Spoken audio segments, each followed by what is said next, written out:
Boa noite, pessoal. Boa noite. Boa É, noite.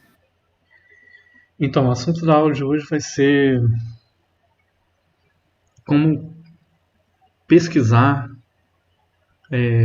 trabalhos acadêmicos a respeito do assunto que você queira, tá? Então, o tema que eu propus foi metodologia de ensino, né? Vou mostrar para vocês. Eu tenho que apresentar aqui para essa própria janela.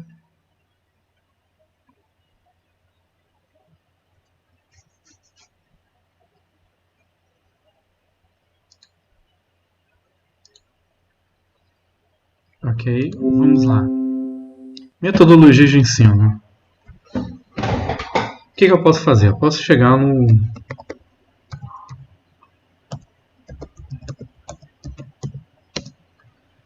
no Google Acadêmico.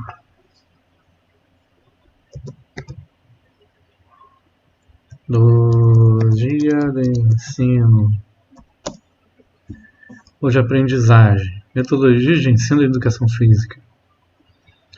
Diferentes concepções. Metodologia de ensino e aprendizagem.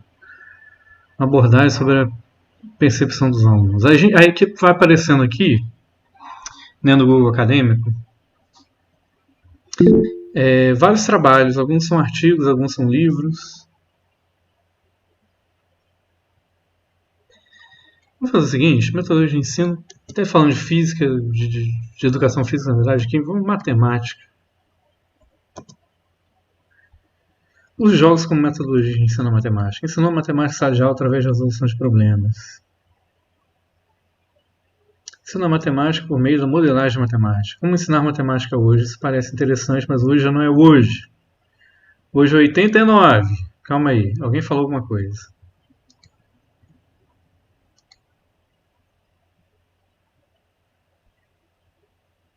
Isso já dá as referências para quem usa LaTeX, é verdade. Eu uso bastante isso também. Como ensinar matemática hoje? Hoje aí era em 89. Como eu falei, de lá para cá teve popularização de computador pessoal, internet, depois teve telefonia móvel, depois teve invento do smartphone, YouTube, e é uma série de coisas que já foram inventadas desde então. Então, assim, seria legal ter um livro desse, como ensinar matemática hoje, feito hoje. Essa época pode até te dar algumas ideias, mas assim, já está bem atrasado, porque não teve esse avanço que a gente teve nos últimos anos, né? Desde a década de 90 para cá. Metodologia do ensino de matemática.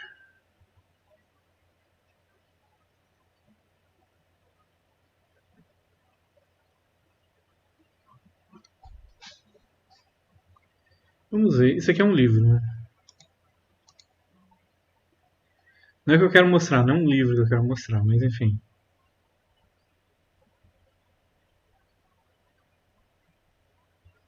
Isso aqui parece um artigo. Então, vou abrir aqui isso aqui em outra aba. Por que não abriu? Abriu e fechou?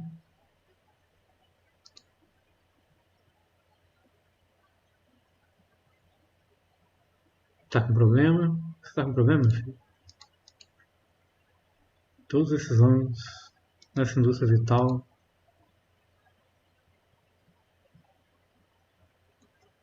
Isso nunca me ocorreu antes. Só um minutinho que eu vou atender o interfone. Muito bem, estou de volta. Mas é um mistério por que isso está acontecendo.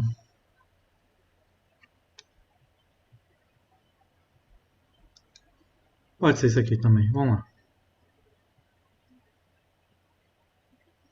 Aí abriu. Acho que ele está tentando abrir o link mesmo do PDF e não está válido. Aí tá dando erro. Aqui ele entrou no... Quando é um livro, né, ele entra no Google Books.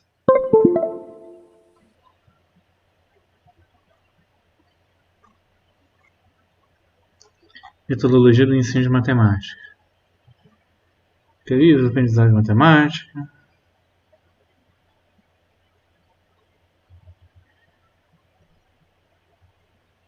Isso aqui é mais um livro mesmo, né?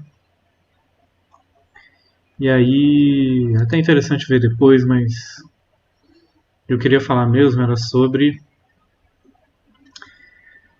quando a gente faz pesquisa em artigos ou trabalho de conclusão de curso ou uma dissertação ou uma tese, enfim, é um texto científico, né? Como que a gente faz a pesquisa nesse caso? Então, o que a gente vai fazer aqui é o seguinte. Vou deixar o telefone mudo de novo. O que a gente faz aqui é o seguinte. A primeira coisa que a gente vai fazer é ler o resumo do artigo, tá? Então deixa eu aumentar aqui a letra, porque talvez não esteja visível aí na tela de vocês. Imagino que não deve estar. Dá para aumentar até mais um pouco. Muito bem. Professor, desculpa a pergunta leiga. Sim. Por que tem que ser, tipo, é fundamental a gente ler o resumo, por quê? Porque o resumo é a primeira coisa que a gente lê quando está pesquisando um artigo. Porque o resumo, se ele é um resumo bem feito, ele vai te contar toda a historinha do artigo. Ele vai te dizer sobre o que esse artigo é, o que é feito no artigo e mais ou menos quais são as conclusões que o artigo chega, tá? Então, o resumo é um resumo mesmo, né? A primeira coisa que a gente tem que fazer é ler o resumo para entender qual é a do artigo, tá? Então vamos lá. Vou ler junto aqui com vocês. Espera aí, só um minuto, tá, gente?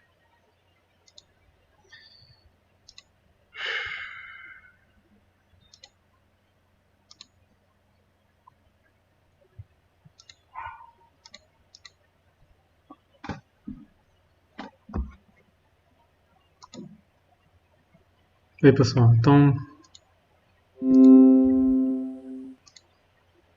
esse aqui não.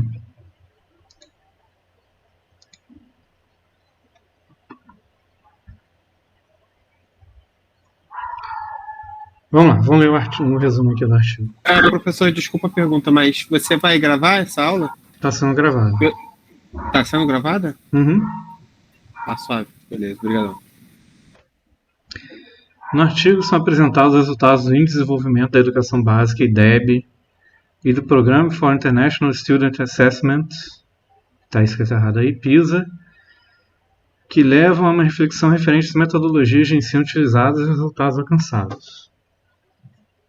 Nesse sentido, o objetivo desse artigo é apresentar o uso de jogos como metodologia que contribua para a melhoria do processo de ensino e de aprendizagem da matemática. Conforme apresentado no suporte teórico, essa metodologia é referida nos parâmetros curriculares nacionais e tem sua importância enfatizada por diversos autores. Também o uso de jogos é das possibilidades para a resolução de problemas, cuja competência é indicada na segunda versão da Base Nacional Curricular Comum. As vantagens e limitações do uso de jogos para o ensino da matemática são discutidas e, por fim, as desvantagens são relacionadas com a postura do professor frente a essa metodologia. Então vamos lá, o que a gente pode depreender que o artigo aqui está falando, né? Nessa primeira frase fala que são apresentados índices do IDEB, do programa do PISA, né? Que são resultados ruins sempre, né? O Brasil tem sempre resultados ruins assim, nesses índices de avaliação de ensino. E aí a autora diz que isso leva a uma reflexão sobre como a gente está ensinando matemática, né? Será que estamos ensinando do mesmo jeito ou não? Então aqui ele apresenta uma nova metodologia que é o uso de jogos para melhorar o processo de ensino de aprendizagem da matemática. Né? Tá bom. Então aqui já está dizendo qual é o objetivo do artigo, né? Nessa frase aqui diz: o objetivo é apresentar o uso de jogos como metodologia.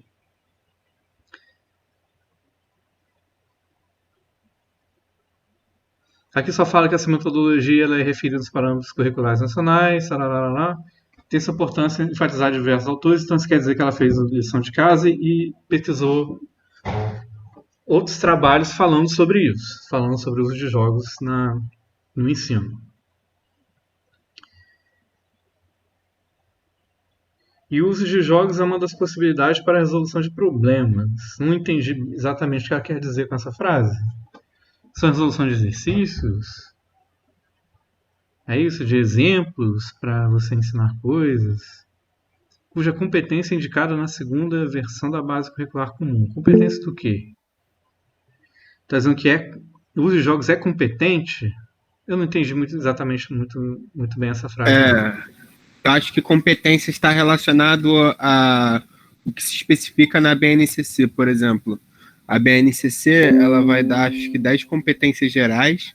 Entendi. E aí essas competências elas falam, tem que ter não sei o que. Uma delas, por exemplo, que eu lembro, que eu vou usar na minha monografia, é que fala tipo, você tem que propor um ensino que de alguma forma o aluno se reconheça dentro dele. E aí, enfim, tem outras várias competências. As vantagens e as limitações do uso de jogos no ensino de matemática são discutidas, né?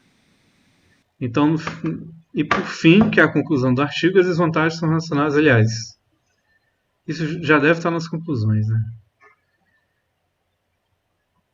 Tem vantagens e tem limitações no uso de jogos, então ela discute isso. E as desvantagens são relacionadas com a postura do professor frente a essa metodologia lá no final, tá? Então é sobre isso que vai ser o artigo. Então com isso aqui a gente já tem uma ideia sobre o que vai ser o artigo. Palavra-chave: educação matemática, educação básica e jogos.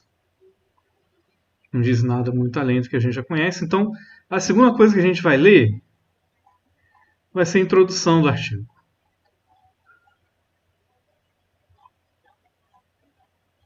Que é bem grandinha, né? Esse artigo só tem introdução porque são 8 páginas. Não tem. É porque as sessões não estão divididas. Não estão numeradas, né? Tá, não estão numeradas. Então eu estava achando que era tudo introdução e os outros eram subseções da introdução, mas não é não. A introdução só vai até aqui na página 3. Então é isso que a gente vai ler, vamos lá. A disciplina de matemática normalmente é vista como difícil para alguns estudantes. Acredita-se que o motivo dessa percepção seja o histórico de altos índices de reprovação associados à disciplina. E também uma questão cultural, pois pode-se notar que os estudantes já apresentam uma aversão à disciplina, mesmo que ainda não tenham passado por situações que revelem alguma grande dificuldade. Nesse sentido, corrobora estoica. Isso é uma referência aí. Aprender matemática é considerado difícil pela maioria dos estudantes. Uma das razões é que em classes tradicionais de matemática, os estudantes são ensinados pela primeira vez a teoria e em seguida eles são convidados a resolver alguns exercícios e problemas que têm mais ou menos soluções algorítmicas, usando mais ou menos o mesmo raciocínio e que raramente são conectados com atividades do mundo real. Tá, aqui esse autor ou autora está dizendo que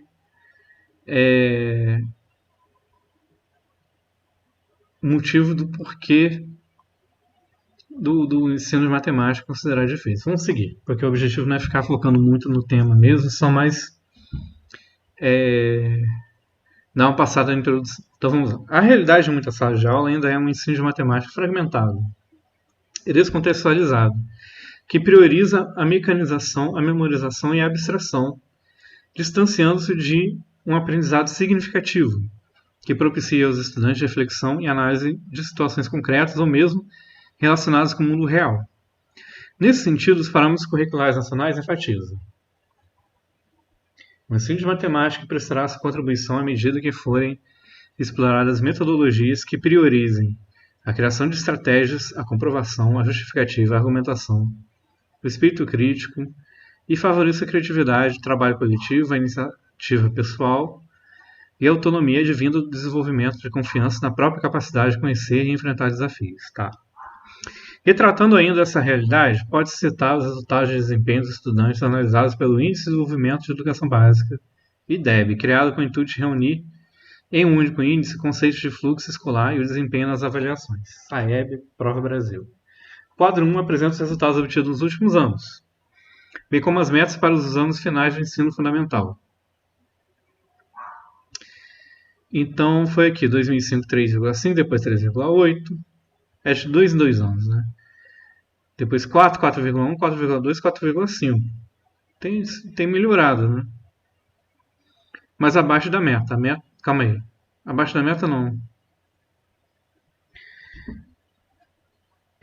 Tá ali em torno da meta, né? 3,5, 3,7, 3,9. Depois seria 4. É porque a meta começa em 2007, mas o IDEB começa em 2005. Então vamos comparar de novo. Eu acho que seria melhor feito na tabela, colocando aqui outra linha, né? Total e meta aqui embaixo. Aí você comparava mais facilmente, mas tudo bem. Eu não sou orientador dessa menina. Vamos lá. Então vai lá. 3,8 com 3,5, depois é 4 com 3,7, depois é 4,11 com 3,9, 4,2 com 4,4, aí ficou abaixo da meta, e 4,5 com 4,7 ficou abaixo da meta de novo. Então, mas está próximo da meta, né? E a meta para 2021 é 5,5. Eu não sei qual é a pontuação máxima aqui. Mas se a pontuação máxima for 10, a gente pode ver que a meta não é tão ambiciosa, né? Que é 5,5 em 2021. Quem falou aí? Você só deu uma risada. Muito bem. Falou que não era orientador dela, acho engraçado. Pois é. Se eu fosse falar, bata aqui numa outra linha. Mas tudo bem, vamos lá. Pode-se observar aqui no quadro 1 que os índices têm aumentado com o passar dos anos. Sim, é verdade. Por que tem aumentado? Eu gostaria de saber também. Em 2007, 2009 e 2011 as metas foram alcançadas, mas em 2013 e 2015 isso não aconteceu, revelando uma situação preocupante no que se refere ao desempenho dos estudantes de forma geral. É preocupante, mas não está muito longe da meta, né? Não sei se é tão preocupante assim. 0,2?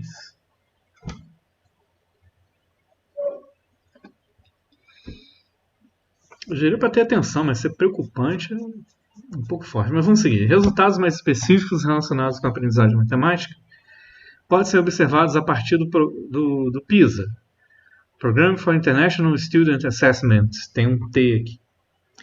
Um exame internacional cujo resultado de 2012 indica que, em relação aos conhecimentos matemáticos, os estudantes brasileiros ocupam a 58ª colocação num total de 65 países. Eu acho que o Brasil já esteve pior. Já teve antepenúltimo, coisas assim. Ainda, 65% dos estudantes brasileiros, mas ainda é uma colocação muito, muito ruim. Eu acho que mais do que comparativamente, você tem que ver também quão distante da média você está aí desses países, né? Que o Brasil também costuma estar bem distante da média. Vamos lá. Ainda 65% dos estudantes brasileiros não apresentam habilidades que permitam alcançar o letramento em matemática, que é definido pelo PISA como sendo a capacidade do indivíduo de formular, aplicar e interpretar a matemática em diferentes contextos, o que inclui o raciocínio matemático e a aplicação de conceitos, procedimentos, ferramentas e fatos matemáticos para descrever, explicar e prever fenômenos. Além disso, o letramento em matemática ajuda os indivíduos a reconhecer a importância da matemática no mundo e agir de maneira consciente ao ponderar e tomar decisões necessárias a todos os cidadãos construtivos, engajados e reflexivos. Tá bom, gente. Então, só uma pausa aqui. Até agora, o que a gente viu nessa introdução?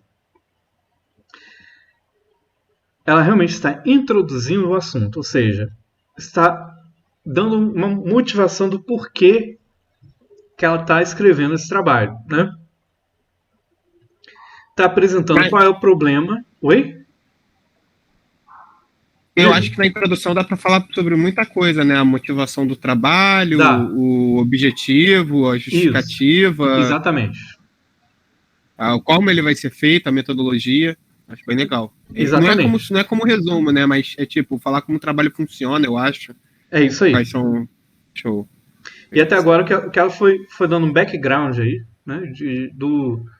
Do porquê desse trabalho existir, né? Por que ela está fazendo esse trabalho? Porque a questão é, o Brasil é muito ruim no ensino de matemática. Ponto. Então tá dando essa introdução aí.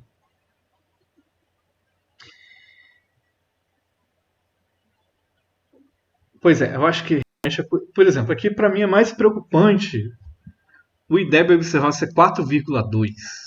Se a nota máxima for 10, eu não sei qual é a nota máxima.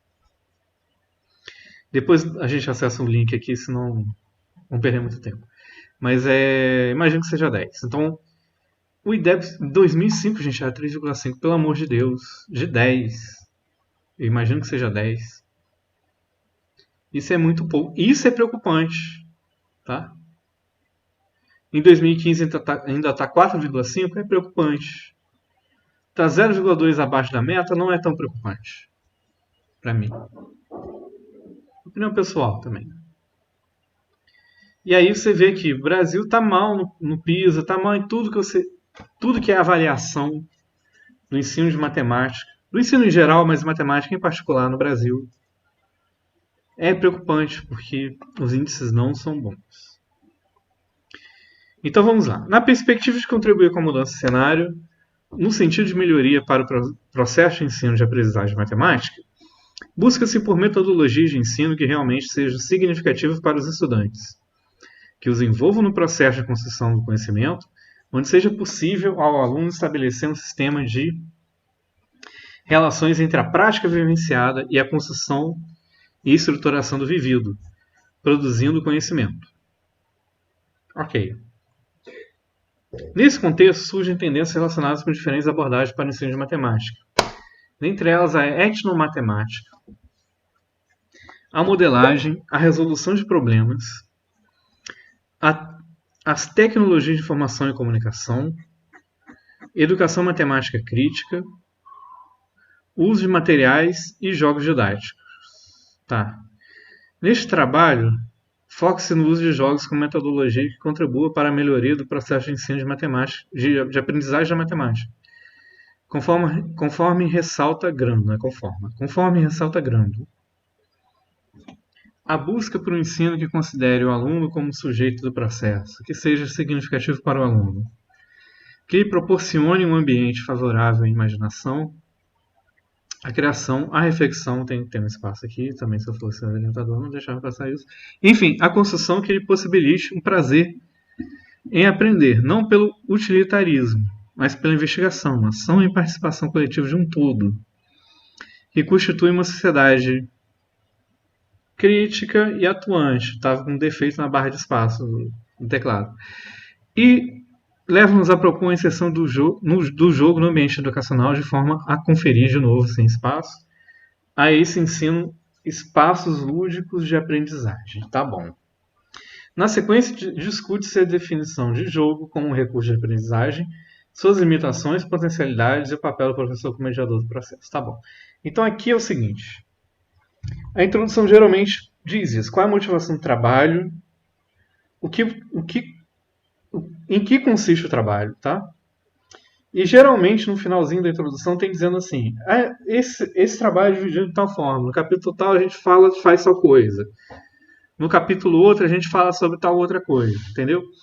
Então a introdução é útil também como um guia para você ler o artigo em si, tá? Ele vai te explicar sobre o que é o artigo, qual é a motivação do artigo e o que está escrito em cada seção do artigo. Ele é mais completo que o resumo, né? Mas o resumo é a primeira coisa que a gente lê. E aqui as sessões não têm numeração, então ela poderia falar na sessão tal, 2 fala-se sobre tal coisa, na sessão 3 fala-se sobre tal outra coisa. Tá, então, mas não tem isso na introdução, porque o artigo é bem curtinho também, né? E Vamos para considerações finais, que é a terceira coisa que a gente vai ler. Sim, a gente pula o meio do artigo e vai para o final. Então vamos lá. Os jogos inseridos no contexto escolar propiciam o desenvolvimento de habilidades, bem como auxiliam no processo de aprendizagem de conceitos matemáticos, permitindo um caminho de construção do conhecimento que vai da imaginação à abstração de ideias, mediadas pela resolução de problemas. Tá, isso deu uma introduzida de novo, mas isso tem que acontecer. Porque tem gente como a gente que vai ler primeiro a consideração final antes de ler as outras coisas. Então vamos lá. Dessa forma, vislumbra-se a contribuição dos jogos, enquanto metodologia de ensino, para a modificação do cenário atual, em que a matemática ainda é motivo de aversão por parte dos estudantes. Por fim, pode-se observar que a potencialidade do jogo como recurso didático está intimamente ligada com a postura do professor, uma vez que esse tem um papel preponderante nas finalidades do mesmo. Tá, eu achei que foi um pouco incompleto essas conclusões aqui. Ela poderia dizer, por exemplo, aplicamos o ensino do jogo na sala de aula e obtivemos uma melhoria de tantos por cento. Isso é uma coisa para você dizer na sessão de considerações finais, tá? De conclusões. Mas aqui ela não diz isso. Só diz que repete o problema, que a matemática, ensino de matemática problemática, tem muita gente que é desmotivada, que o ensino de matemática é importante, e fala só, a única conclusão realmente que tem aqui desse artigo é que a aplicação do jogo como recurso didático está ligada com a postura do professor quanto a isso. É a conclusão que ela chega. Mas tudo bem que é um trabalho de graduação, né? Não é um nível de mestrado, é realmente um artigo bem curto. Mas eu senti falta disso, de ser aplicado numa sala de aula e comparar como é que é o resultado, enfim. Mas tá bom para o exemplo que a gente está dando, né? Aqui eu queria exemplificar mesmo como ler um artigo. E agora que a gente já sabe qual é a do artigo, já sabe o que é falado nele, a gente já pode ver mais especificamente o que a gente quer, né?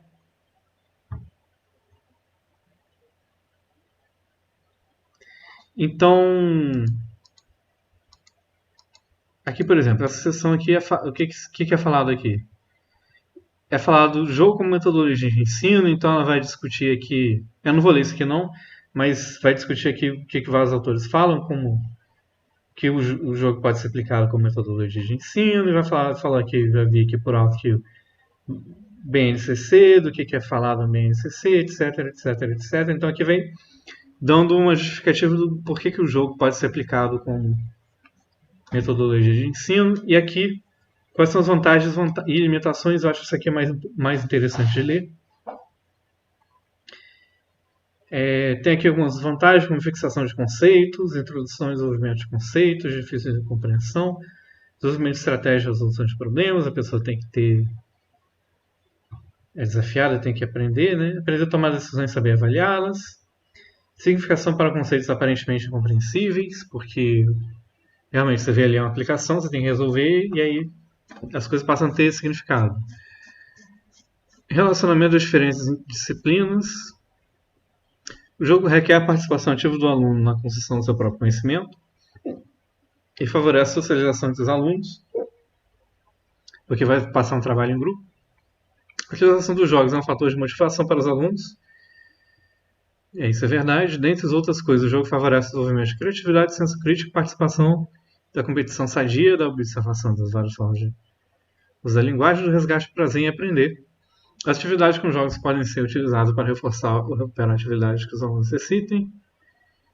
Útil no trabalho com alunos de diferentes níveis. E as atividades com jogos permitem ao professor identificar e diagnosticar alguns erros de aprendizagem, as atitudes e as dificuldades dos alunos. Tá, desvantagem é o seguinte: como os jogos são mal utilizados, existe o perigo de dar ao jogo um caráter puramente aleatório, tornando o apêndice em sala de aula. Os alunos jogam e se sentem motivados apenas pelo jogo sem saber por que jogam, né? Isso é verdade. O tempo gasto com as atividades de jogo de sala é maior. Se o professor não estiver preparado, pode existir um sacrifício de outros conteúdos para o de tempo.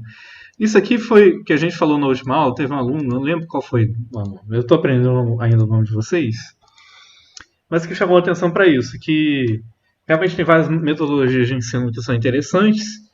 O problema é que se você for pegar todo o seu conteúdo de matemática e usar metodologias de ensino interessantes, você vai gastar muito tempo e aí você não vai dar para ensinar tudo. Né? Então é uma coisa que tem que ser usada com moderação, ou então a gente tem que priorizar outras metodologias de ensino que sejam diferentes, mas que não gastem tanto tempo. Né? Dá para usar as que gastam mais tempo uma vez ou outra, mas no geral a gente tem que usar uma metodologia de ensino que dê tempo para a gente ensinar tudo, senão não tem como. Né? Se tudo que eu for ensinar, toda a matéria que eu for ensinar, eu vou ter que fazer um joguinho com as crianças, coisa e tal, talvez não dê tempo de ensinar tudo. Vamos lá. Falsas concepções de que devem ensinar todos os conceitos através de jogos. Ela mesma está dizendo que não se deve. Então as aulas em geral transformam-se em verdadeiros cassinos, também sem sentido algum. Vira um fliperama, né? Vira um fliperama. A sala de aula. Tudo bem. A perda da ludicidade do jogo pela interferência constante do professor, destruindo a essência do jogo. Tá, tem que ser uma brincadeira, tem que ser divertido, tem que deixar as crianças brincarem. O professor não pode interferir o tempo todo. A coerção do professor exigindo que o aluno jogue, mesmo que ele não queira, destruindo a voluntariedade pertencente à natureza do jogo. A dificuldade de acesso e disponibilidade de material sobre o uso de jogos no ensino que possa vir a subsidiar o trabalho docente. Tem pouco material sobre isso. Ok. Então fez aí um peso de prós e contras e aí falou que na maioria dos contras depende muito da postura do professor, né? Que o professor não pode interferir demais, o professor não pode dar aula demais com jogos, o professor, enfim, não pode coagir os alunos a fazerem. Então é mais ou menos sobre isso que é o trabalho. Tá? O resto eu li muito por alto, mas a gente deu para entender sobre o que é o artigo. Então, na primeira leitura a gente faz isso. Depois, se a gente quiser aprofundar, a gente lê o artigo todo, ou então vai primeiro nos capítulos que interessam mais e lê. Né? E a gente já vai descobrir quais capítulos interessam mais lendo a introdução e o resumo. Tá? Então, é isso que é para ser feito. Acho que dá tempo de fazer um outro exemplinho. Eu pegaria esse artigo aqui, mas ele não está deixando. Jogos matemáticos, não quero falar mais sobre jogos. Vou pegar outro assunto.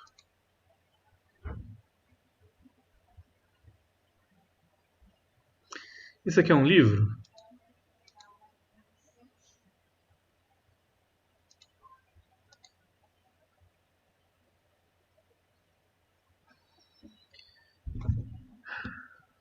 Será que eu consigo abrir o PDF?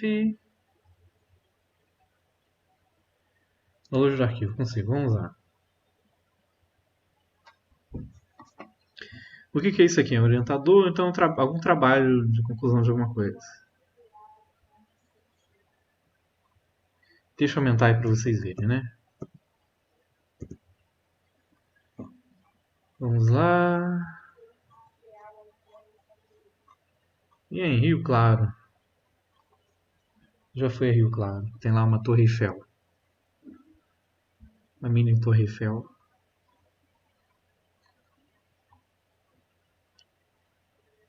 Eu ainda não entendi trabalho de conclusão de quê. Aqui está dizendo. Comissão examinadora, calma aí. Orientador, dissertação de mestrado. Pós-graduação em educação matemática. Então esse tipo de trabalho que a gente vai ver. Não é do Prof. Mate, mas é de uma pós-graduação em educação matemática. Vamos lá.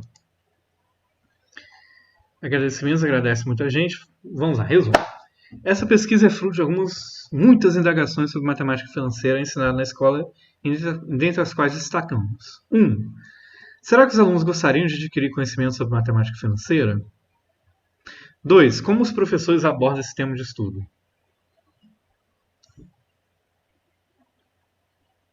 Aí seria 3. Qual é a relevância desse trabalho para os alunos de acordo com a visão docente? Na pesquisa que se apresenta, fizemos um estudo introdutório sobre o início das relações comerciais e financeiras em nossa humanidade.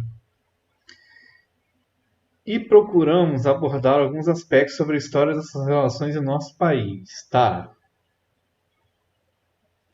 Analisamos a maneira como os livros didáticos de matemática traziam e trazem conteúdo de matemática financeira no contexto de matemática escolar, assim como a opinião dos professores com relação a esse conteúdo. Criamos um projeto de ensino que foi trabalhado através da metodologia de ensino-aprendizagem matemática através de resolução de problemas. Isso é a metodologia. Voltado para o trabalho com alunos em uma sala de aula de ensino médio, de forma investigativa e construtiva, sobre os conceitos de matemática financeira. Buscamos, através da aplicação desse projeto em sala de aula, tratar as reflexões sociais que envolvem os conceitos de matemática financeira. A metodologia de pesquisa adotada foi a metodologia de Romberg. Tá. Matemática financeira, resolução de problemas, educação matemática. Beleza. Então, aqui está dizendo sobre o que vai ser esse artigo, né? Vamos lá. Então, essa primeira parte aqui é sobre estudo introdutório sobre o início das relações comerciais e financeiras da nossa humanidade e procuramos abordar alguns aspectos sobre a história dessas relações em nosso país. Ok. Isso aqui é uma parte desses trabalhos de conclusão que eu costumo chamar de desde os tempos mais primórdios, que é você pegar e falar um resumo histórico do assunto que você está falando e que, na verdade, convenhamos, é mais para encher linguiça do que para... Porque não é realmente o foco do trabalho. Né? O foco do trabalho é a metodologia de ensino. Para que eu vou precisar falar sobre a história das relações comerciais e financeiras na humanidade? Entende? É uma parte realmente mais para constar no artigo do que realmente uma parte de interesse nosso. Então a gente vai pular isso sumariamente. Analisamos a maneira como os livros didáticos de matemática traziam e trazem conteúdo de matemática financeira no contexto da matemática escolar, assim como a opinião dos professores em relação a esse conteúdo. Ok, isso aqui também é uma parte de introdução histórica, mas mais do nosso assunto, né? Como que esse conteúdo era ensinado ou ainda é ensinado de forma tradicional, né? Ok, criamos um projeto de ensino que foi trabalhado através de metodologias de ensino-aprendizagem matemática através da resolução de problemas, voltado para o trabalho de alunos em sala de aula de ensino médio de forma investigativa e construtiva sobre o conceito de matemática financeira. Aí é o trabalho dele. Tá? O trabalho dele é isso aqui. É o que ele criou um projeto de ensino. Mas isso foi aplicado em sala de aula? Foi. No próximo parágrafo ele fala: buscamos, através da aplicação desse projeto em sala de aula, tratar das reflexões sociais que envolvem os conceitos de matemática financeira. A metodologia de pesquisa adotada foi a metodologia de Romberg. Muito bem, gente. Então vamos lá. Aí tem um abstract, que se sua língua mãe não for português, se for o inglês, você lê o abstract. Aqui não era para ter um recuo, eu tenho toque. Vamos lá. Aí tem um sumário aqui.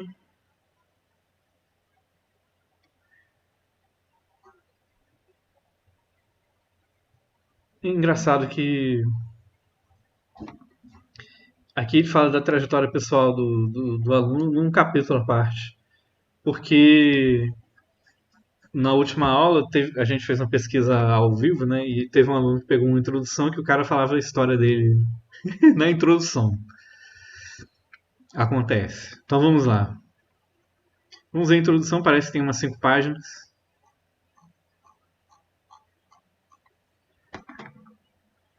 Um page down que vai ser mais rápido. Tem umas quase 5 páginas.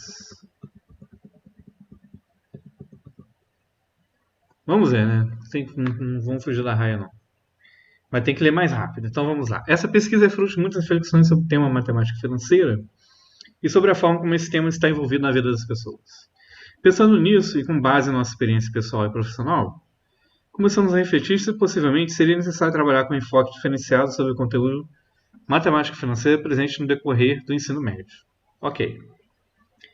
Então está introduzindo uma motivação, no caso pessoal dele, de estudar esse problema. Temos por objetivo nesse trabalho investigar e construir os conceitos pertinentes à matemática financeira, fazendo uso da metodologia de ensino-aprendizagem de matemática através de resolução de problemas, pois acreditamos que esse enfoque poderá proporcionar aos alunos uma visão mais crítica sobre esse tópico em suas relações com a nossa sociedade e lhes oferecer uma capacidade de entender e de fazer valer seus direitos e deveres como cidadãos pertencentes a um meio social capitalista. Almeida, 2004, fez uma pesquisa referindo-se à investigação acerca da abordagem de alguns conteúdos de matemática financeira no primeiro ano do ensino médio, em uma escola pública estadual. O estudo faz reflexões acerca de sua prática de sala de aula como professora e pesquisadora. Além disso, as relações de poder presentes ao longo do desenvolvimento do estudo de campo possibilitaram reflexões sobre a dinâmica da sala de aula de matemática. Feijó, 2007, fez um trabalho que tem por objetivo investigar a utilização da planilha Excel e de saber como ela pode promover condições necessárias para que os alunos consigam melhorar o entendimento de conceitos da disciplina matemática financeira, em relação ao ensino tradicional realizado com calculadoras financeiras e as tabelas de coeficientes. Interessante, o uso do Excel é um conhecimento muito importante, eu acho, hoje em dia. Fatores como conhecimentos prévios de alunos, aprendizagem, motivação, interesse, conteúdos e desempenho com a utilização dos dois recursos utilizados foram levantados e confrontados quantitativamente e qualitativamente. A investigação foi feita em 3 turmas com curso noturno de Ciências Contábeis de uma faculdade de Porto Alegre. Milan, 2004, observa em sua pesquisa que o avanço tecnológico faz com que a geração Nintendo inicie seu ingresso no mercado de trabalho.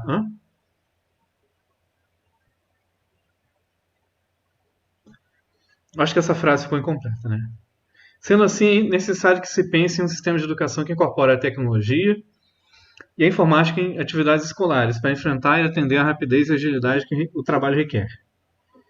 O propósito da pesquisa é de analisar casos e situações práticas referentes ao reconhecimento de qual seria a melhor alternativa a ser utilizada quando for preciso tomar decisões. Para isso, seria conveniente fazer o uso de processos metodológicos que envolvem o uso de planilha eletrônica e de recursos de software convencionais nos meios financeiros, visando a encontrar soluções rápidas.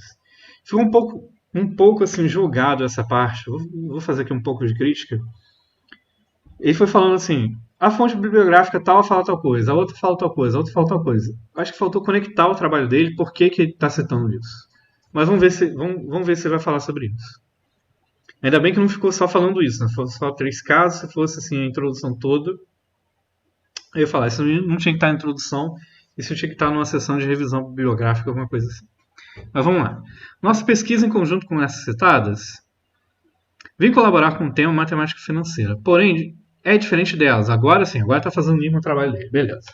Já que os conceitos foram construídos com os alunos em sala de aula, usando como dinâmica a metodologia de ensino-aprendizagem matemática através da resolução de problemas.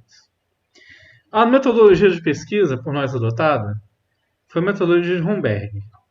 Nela tivemos a oportunidade. Agora era o momento de citar aqui, fazer a citação desse trabalho. Mas tudo bem, vamos lá. Nela tivemos a oportunidade de criar um projeto de ensino aplicado no sala de aula do ensino médio e analisar como se deram as resoluções dos alunos. No capítulo 1, agora sim, agora vai falar o que é falado em cada capítulo aqui do trabalho. Como vocês podem ver aqui, tem 244 páginas, é bem grande, né? Eu acho que realmente não precisava dessa parte desde os tempos mais primórdios, mas vamos lá. Coitado de quem fez a revisão desse artigo. A metodologia de pesquisa por nós adotada foi... Tá, vamos lá. No capítulo 1, explicitamos nossa metodologia de pesquisa, pois acreditamos que a estrutura de um trabalho deve seguir uma determinada metodologia. Ok. Não é só você que acredita, eu acho que todo mundo meio que acredita nisso. Vamos lá. Essa metodologia é apresentada por Thomas Romberg. O artigo publicado em 92, no capítulo 3 do Handbook of Research on Mathematics, Teaching and Learning, sob o título Perspectives on Scholarship and Research Methods, perspectivas sobre educação e métodos de pesquisa, onde são apresentados 3 temas: ver a educação matemática como campo de estudo, as atividades que os pesquisadores podem seguir durante esse trabalho de pesquisa e desenvolvimento dos métodos utilizados pelos pesquisadores.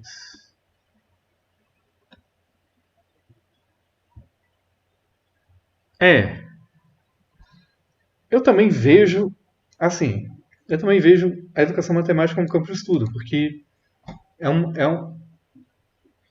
uma área que realmente a gente tem que fazer pesquisa nisso. As atividades dos pesquisadores podem seguir durante esse trabalho de pesquisa. A gente deve pesquisar quais são as melhores formas de ensinar matemática, tá?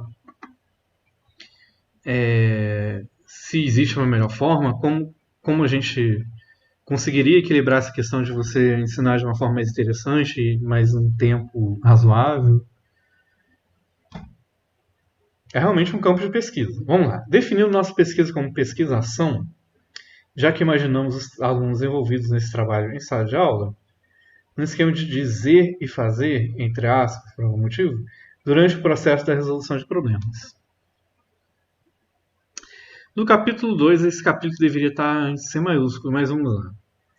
Mostramos como se deu a identificação do problema dessa pesquisa.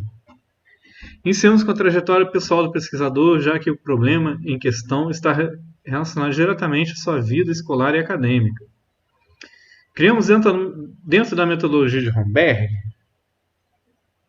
um modelo preliminar para o desenvolvimento do trabalho. Depois relacionamos com ideias de outros sistemas subjacentes às nossas ideias de pesquisa. Matemática financeira, solução de problemas, questões escolares, profissionais e sociais adequados à pesquisa. Para isso, fizemos um estudo sobre como se iniciaram as relações comerciais e financeiras da humanidade, falando um pouco sobre a história das relações comerciais e financeiras do nosso país. Ainda nesse capítulo, seguimos buscando uma visão da educação apresentada em documentos oficiais como a Lei de Diretrizes e Bases, a LDB, os parâmetros curriculares nacionais, a proposta curricular no Estado de São Paulo, e sobre educação financeira na educação básica, educação matemática na educação básica, principalmente com um olhar voltado para a matemática financeira. Vimos que esses documentos indicam um caminho de trabalho em matemática voltado para a formação completa do aluno, incluindo suas situações que ele poderá vivenciar fora do ambiente escolar. A formação do aluno para ser um cidadão atuante na sociedade que vive é um dos pontos fortes dos documentos analisados por nós. Além disso, fizemos uma análise de 9 obras de didática matemática, já que consideramos o livro didático uma ferramenta de grande utilidade para a maioria dos professores. Nesse capítulo qual? No capítulo 2 ainda, tá? Abordamos temas como a cidadania envolvida na educação matemática, a educação matemática crítica, buscando refletir sobre como os conceitos de matemática financeira são inseridos na sociedade que vivemos. Outro aspecto que definimos aí no capítulo 2 foi a maneira como iríamos trabalhar em sala de aula, isso é, fazer uso da metodologia de ensino-aprendizagem de matemática através de resolução de problemas. Ok? As análises feitas sobre as investigações consultadas promoveram uma mudança em nosso modelo preliminar, levando-nos à construção de um modelo modificado. Ok. Interessante. Após todo esse estudo, determinamos nossa pergunta de pesquisa, que é o problema da pesquisa. Ficou mal escrito essa frase. Que reflexões sociais os professores podem levar seus alunos a fazer quando se faz um estudo introdutório de matemática financeira através da resolução de problemas? Então, assim, por tudo que está sendo dito até agora, eu acho que tem a preocupação maior desse artigo, desse trabalho é, como está escrito aqui na pergunta, são as reflexões sociais que o ensino da matemática financeira, através dessa metodologia, podem levar. Não o ensino em si, pelo que eu estou entendendo, tá? Não pela avaliação do ensino em si, mas preocupado com a questão social subjacente aí. Tudo bem. Esse é o tema do trabalho dele. Vamos lá. Para o capítulo 3, selecionamos uma estratégia geral para resolver esse problema, de modo que a coleta de evidências fosse feita de maneira coerente e objetiva. Inicialmente, estabelecemos uma estratégia geral e uma coleção de estratégias que chamamos de auxiliares, responsáveis pela resolução completa de nosso problema. No outro passo, selecionamos os procedimentos que dizem como realizar cada uma das estratégias selecionadas. Espera aí. Qual é o problema? O problema é esse ali de cima, tá bom. Todas as estratégias selecionadas estavam relacionadas às variáveis encontradas no modelo modificado. Tanto as estratégias quanto os procedimentos foram discutidos e apresentados nesse capítulo. Tivemos como estratégia geral criar uma proposta de ensino de matemática financeira para ser aplicada no ensino médio e como procedimento geral corresponde a essa correspondente a essa estratégia, tivemos a criação da proposta de ensino matemática financeira a ser aplicada no ensino médio. No capítulo 4, descrevemos a maneira como seria posto em ação o procedimento geral selecionado. E para que esse procedimento pudesse ser atendido, caminhamos através de alguns procedimentos auxiliares. Nesse capítulo, cada um deles foi trabalhado até que pudesse atingir o objetivo maior pretendido. Entrevistamos, através de questionários, professores docentes universitários, pais de alunos, alunos e diretores de escolas com o objetivo de entender a maneira como eles veem o conceito de matemática financeira em sua prática docente e tentamos conhecer as opiniões sobre a importância desse conhecimento para a vida das pessoas. Ok. Em nossa visão, o ensino de matemática financeira é de extrema importância quando se objetiva a formação de alunos críticos e capazes de reconhecer as relações comerciais existentes no nosso dia a dia, já que se faz sempre necessário aprender a lidar com o dinheiro em suas diferentes formas. Para isso foi criado nesse capítulo um projeto de ensino a ser aplicado na sala de aula, tendo como foco construir conceitos de matemática financeira através da resolução de problemas. Além disso, fazer com que ao longo dessas resoluções pudesse o professor, pesquisador e alunos refletirem sobre a presença desses conceitos na sociedade em que vivemos. Por isso, optamos em trabalhar conteúdo de matemática financeira por considerá-lo um conhecimento matemático importante, que faz uso de quase toda a matemática e é trabalhado com esses alunos, e muito importante para o exercício da cidadania. Esse trabalho foi feito com alunos do segundo ano do ensino médio, buscando suas opiniões e suas ideias por meio de conversas, atividades de resolução de problemas. Os alunos participaram diretamente dos trabalhos envolvendo a resolução de problemas e foram muito ativos e participativos no que diz respeito às várias colocações sobre a matemática, sobre a maneira de ver a matemática financeira envolvida em seu cotidiano. O objetivo do trabalho que realizamos através da resolução de problemas foi ensinar matemática financeira aos alunos, mas também dar-lhes a oportunidade para serem co-consultores do seu próprio conhecimento, além da possibilidade de abordar questões sociais, políticas, éticas, de direito e deveres. Por acreditarmos de fato na necessidade de se criar uma proposta de ensino-aprendizagem sobre esse tópico, de maneira mais adequada, buscamos entender os problemas do cotidiano para que se possa haver uma melhor compreensão desse conteúdo e, com isso, colaborar para uma melhor formação dos alunos como seres atuantes no meio social. Além disso, podemos discutir com os alunos sobre a importância de se conhecer e aprender os conceitos que envolvem esse tópico de matemática em suas vidas, já que nosso objetivo principal sempre foi o de ensinar matemática financeira para os alunos, acreditando que eles poderiam entender melhor as relações comerciais envolvidas em seu dia a dia, se conhecessem com compreensão e significado os conteúdos que envolvem esse tópico. Dessa forma, ao final dessa pesquisa, apresentamos a professores que se dispõem a trabalhar sobre esse tópico uma proposta de ensino de matemática financeira que o objetivo é construir com os alunos, utilizando metodologia de ensino-aprendizagem de matemática, através da resolução de problemas, um ambiente onde questões sociais podem ser levantadas e discutidas. Essa proposta de ensino está pautada em estudos, pesquisas e opiniões de variadas pessoas ligadas diretamente com o trabalho da sala de aula. Então, isso termina a introdução. Essa introdução aí mostrou a motivação do trabalho e essa já falou aquilo que eu tinha falado anteriormente. Ela chega assim, no capítulo 1 eu falo tal coisa. No capítulo 2 eu falo tal coisa, tal coisa fala onde, não sei onde. Então isso te orienta a procurar já a parte que você interessa no artigo, entendeu? Numa primeira leitura, uma leitura mais rápida, você pode pular partes e ir mais para onde te interessa, né? Mas antes disso a gente vai ler as conclusões. Então vamos lá, porque aí a gente vai entender mais ainda qual é desse artigo lendo as conclusões. Então vamos lá. É antes da bibliografia.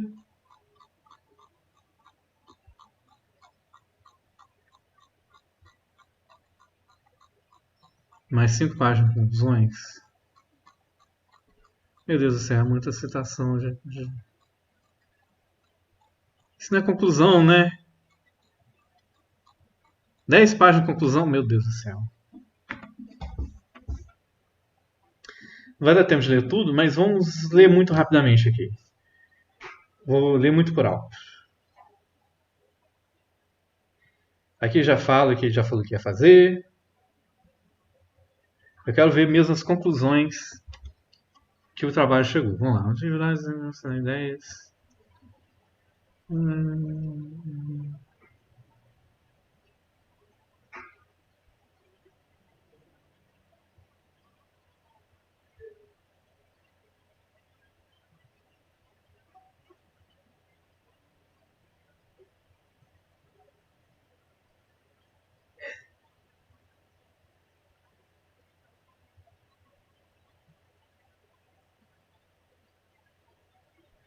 Ok.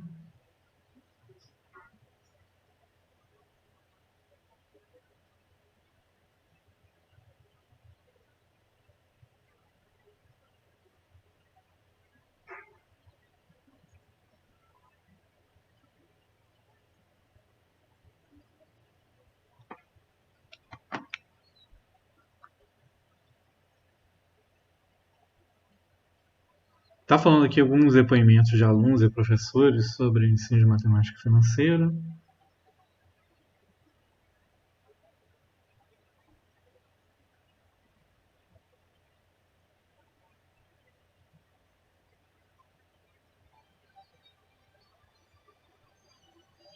Falando que os professores concordam, deve ser ensinado. Alguns alunos também deram opinião que deveria ser ensinado por alguns motivos.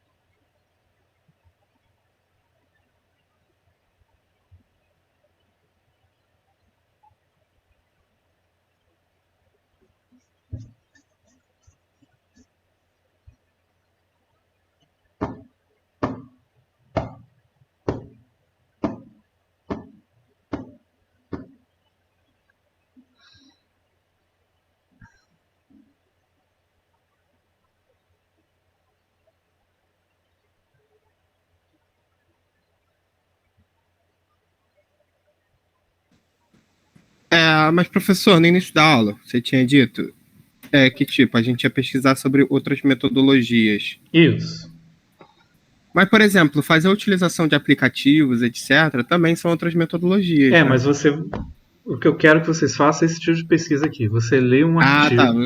Você quer pesquisa sobre metodologias e não metodologias em si. Exatamente. Vocês vão pesquisar um artigo. Você pode até falar sobre aplicativos. Pode pesquisar ali. Aplicação de GeoGebra. Pesquisa o artigo e me mostra, tá? Ok, essa que é a ideia. Tá bom. Então vamos lá. Agora sim, eu acho que vem a parte que interessa. Aplicamos em sala de aula. O que ocorreu durante o desenvolvimento da atividade de aplicação do nosso projeto de ensino foi uma espécie de fórum de debate. Os alunos e o professor pesquisador vão acessar suas ideias, discutir e tirar conclusões sobre conceitos matemáticos envolvidos, cada um dos problemas. Uma reflexão sobre de que maneira podemos encontrar esse conceito de sociedade que vivemos. Os alunos puderam refletir sobre a importância dos conceitos de matemática aprendidos. O papel da escola na vida das pessoas. O papel do governo na vida para com a sociedade. O seu próprio papel. Golpe de marketing, propagandas, cartazes e lojas. Isso aqui é interessante. Isso aqui tem que ter uma aula de educação financeira. Eu concordo, sim. Imposto de renda, INSS. Impostos, desigualdade social.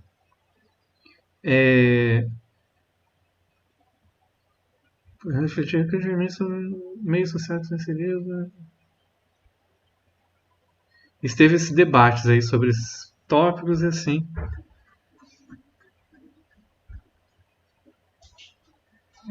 E aí,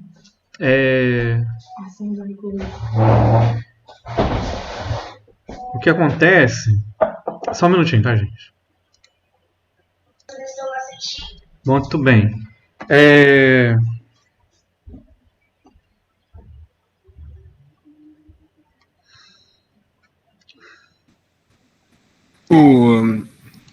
interessante falar sobre isso, que, por exemplo, na minha monografia eu tive que fazer uma aplicação pedagógica, né, lá no CapUERJ, com o meu orientador.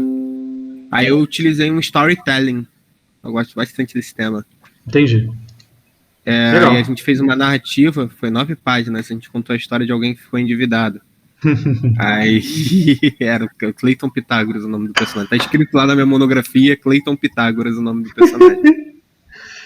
Nossa, aí teve muita resposta boa, porque eu acho que foi algo que se levou em conta o cotidiano do aluno, né? Tanto que teve uma aluna que chegou e falou na resposta, né? E eu ainda coloquei essa resposta na minha monografia, que Cleiton Pitágoras era um idiota porque não tinha estudado matemática financeira. Eu deixei isso lá. Pra mim tava ótima essa resposta. E acho interessante a gente falar sobre outras metodologias, porque, né? as metodologias convencionais atendem até um certo número de alunos, né? Aham. Que é bem pequeno. Acho que é interessante essa busca de metodologias. Se você vai querer que a gente faça algum trabalho, a turma faça algum trabalho sobre artigos e tal, uma pesquisa sobre artigos, um resumo, etc. Sim, vocês vão ter que fazer um trabalho, mas para a aula que vem, vocês vão fazer essa pesquisa aí. Aham. E aí a gente vai falar sobre? E vão falar sobre o que vocês acharem, tá? Ok. Cada um vai ter que trazer um artiguinho que vocês acharam, que vocês acharam interessante, e falar sobre. Não, legal. Que eu gosto desse tema, metodologias diferenciadas. Então, aqui, ó, outras conclusões de verdade. Em nossa opinião, os alunos pudessem se sentir mais orientados. Mas tudo bem que isso não é uma coisa quantitativa, né? Mas é mais uma opinião dele. Mas tudo isso porque o nosso projeto tem o princípio de apresentar soluções. Interessante foi constatar que o nosso projeto de ensino conseguiu tornar o aluno participante, entendedor. Então, assim vai falando das conclusões dele. Aí vai falando mais coisas, senão ter família, nossa, é muito grande esse negócio. Pode-se notar que na opinião da família está acima. Eu acho que parte disso aqui não era para estar no conclusões, tá? Era para estar antes. E de fato eu acho que está antes. Ele está copiando muita coisa que já foi falada antes. Mas vamos lá. Eu acho que tem um espírito de enchimento de linguiça em alguns trabalhos acadêmicos, né? Tem. Eu tento evitar fazer isso na minha monografia, porque às vezes, eu penso, caramba, tem que escrever mais 10 páginas, aí eu fico, dá aquela vontade, né? Mas é bom evitar.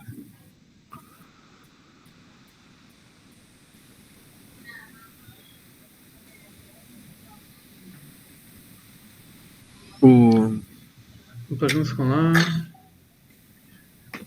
Um tempo dedicado exclusivamente para um trabalho matemático financeiro com foco no social. Mas se não for realmente possível, eu acho que tem que ser ensinado matemática financeira.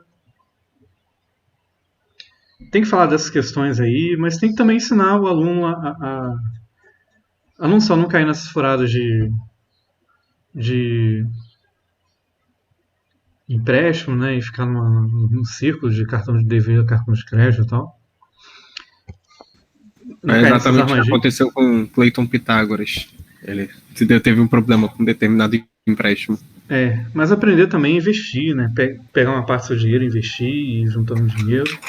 Mas também faz parte da educação financeira. Oi? Mas eu acho que é até legal discutir, eu tento discutir isso na monografia, que, tipo, a educação financeira não vai ser só para aplicar. Tipo, ela é dada só para aplicação financeira, mas, existem outras coisas que envolvem aplicação. Existem tópicos de economia, existem tópicos sociais que você pode ver com a educação financeira, questões de gastos, questões de compulsão financeira, né? Quando você sai comprando várias paradas. Eu acho que dá pra gente discutir muita coisa com educação financeira e tentar contextualizar a matemática financeira. Que ela não é contextualizada, né? A gente pega aquele livro do IESE, né? Que tem seu mérito e tal, mas não é um livro contextualizado. Tem lá um monte de exercício e uma explicação e com um certo rigor matemático e só. Não tem uma contextualização legal e tal. Acho meio merda. Porque eu acho assim que se o aluno aqui demonstra ter sem querer entrar muito em política, mas assim, uma sensibilidade de esquerda no que ele está fazendo. Eu acho que uma coisa que você pode fazer pela população que é mais carente, que é mais pobre, é justamente aprender, ensiná-los a aplicar o dinheiro, a fazer o dinheiro render. E isso vai ajudar a ser uma vida melhor, de alguma forma.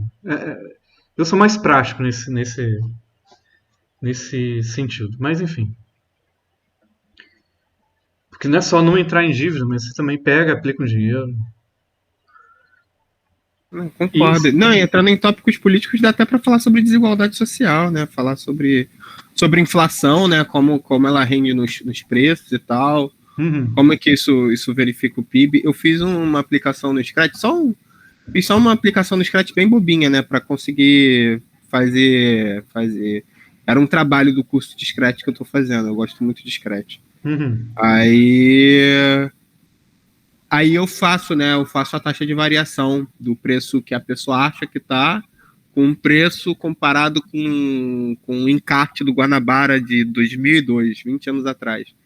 Aí a variação do açúcar, por exemplo, foi de Acho que foi de 3, o açúcar era 69 centavos. Aí eu sugeri que o açúcar tava R$ 4. Aí pronto, velho. A variação tava absurda. Aí eu achei esse tipo de atividade falando. Porque dá pra envolver muita coisa, né? Dá pra envolver muita coisa. É. Então aqui é o seguinte, eu acho que realmente, pelo que a gente leu no resumo, na introdução e nas conclusões, o enfoque desse trabalho é mais num programa de matemática financeira que aborda essas questões sociais do que na aplicação da metodologia diferente de ensino em si e na avaliação de como que essa metodologia de ensino impactou na qualidade do ensino dos alunos, da parte matemática, entende? Pelo que deu para ver, é isso. Né? Aqui no final ele nem chega a falar realmente da metodologia diferente de ensino que ele aplicou, fala mais realmente sobre essa questão de você abordar esses assuntos, as questões sociais no ensino da matemática financeira. Né? Nada contra, mas assim, eu esperava um trabalho que falasse mais sobre metodologias diferentes de ensino. Sabe?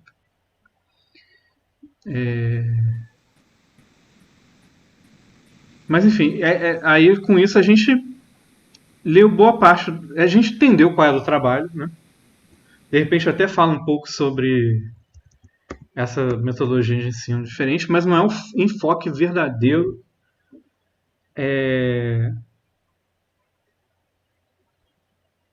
Não é enfoque verdadeiro, não é enfoque principal desse artigo, né? A metodologia da resolução dos problemas, eu mudaria esse título aqui. Não é realmente o assunto principal desse trabalho, né? Ele até usa isso, mas não é o enfoque principal do trabalho, na minha opinião, pelo que eu li aqui do resumo, introdução e conclusões. Pelo que ele mais fala, não é isso. Mas é isso aí, tá, gente? Então, com isso aí eu dei exemplo de 2 textos, um bem curto, outro bem longo, ao contrário, 244 páginas. Isso aí está bem acima da média de um trabalho de mestrado, tá? Em termos de tamanho. E a gente pôde ver, assim, que lendo o resumo, lendo a introdução, lendo as conclusões, a gente dá para ter uma ideia sobre o que o trabalho fala. E aí depois, para a gente pegar os detalhes, a gente vai na parte que interessa, tá? Isso na primeira leitura. Por que eu estou falando isso? Porque vai chegar um momento que vocês vão ter que escrever um TCC, ou que vocês vão ter que, se forem seguir no mestrado, vocês vão ter que fazer a dissertação, ou mesmo, que é o objetivo que eu tenho nessa aula, que no momento que vocês forem aplicar isso em sala de aula, que vocês forem pesquisar para abordar algum assunto, vocês vão ter que pesquisar artigos, mas não vão ficar só em um artigo. Vocês vão ler vários. E assim, porque aqui tem referência, de repente você pega a referência dele e já começa a ler. E não dá tempo de ler tudo, né? Então vocês vão ter que fazer uma filtragem aí, uma triagem, né? De quais artigos vale mais a pena vocês investirem o tempo de vocês para lerem em sua totalidade, quais que vale a pena só ler uma sessão e quais que vale a pena só ler um resumo mesmo e partir para a próxima, entende? Resumo, introdução e conclusões e partir para a próxima. É por isso que estou falando disso daqui. Isso é uma habilidade que é bom vocês adquirirem, tá? E que eu gostaria que vocês fossem aplicar na vida de vocês depois, na hora que vocês tiverem que ensinar matemática e procurarem outras formas de ensinar matemática, tá? O assunto que vocês estiverem ensinando. Enfim, que vocês tiverem que fazer pesquisa na bibliografia, é isso que vocês têm que fazer, tá bom? Então é isso que eu quero que vocês façam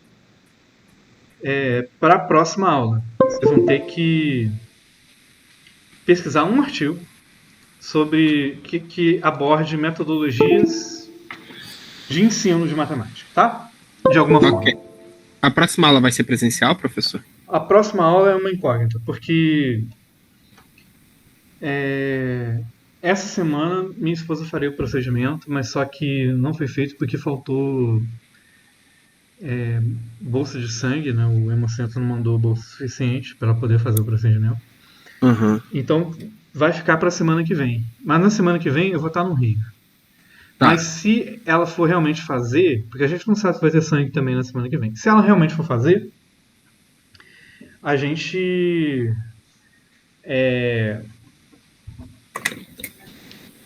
eu vou ter que vir para campus. E aí não vai ter aula presencial. Então vocês vão ter que aguardar durante a semana. Mas se ela não fizer, a aula vai ser presencial, tá bom? Show de bola. Show de bola, professor. Tranquilo. Tá certo. Valeu, professor. Então, grande abraço para vocês. Até a próxima semana. Faça a pesquisa aí, tá? Tá. Vai valer o Show nome. de bola.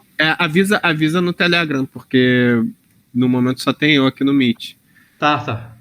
Então bom avisar pra galera. Tá bom, vai valer nota, tá? Isso aqui. Tá, show.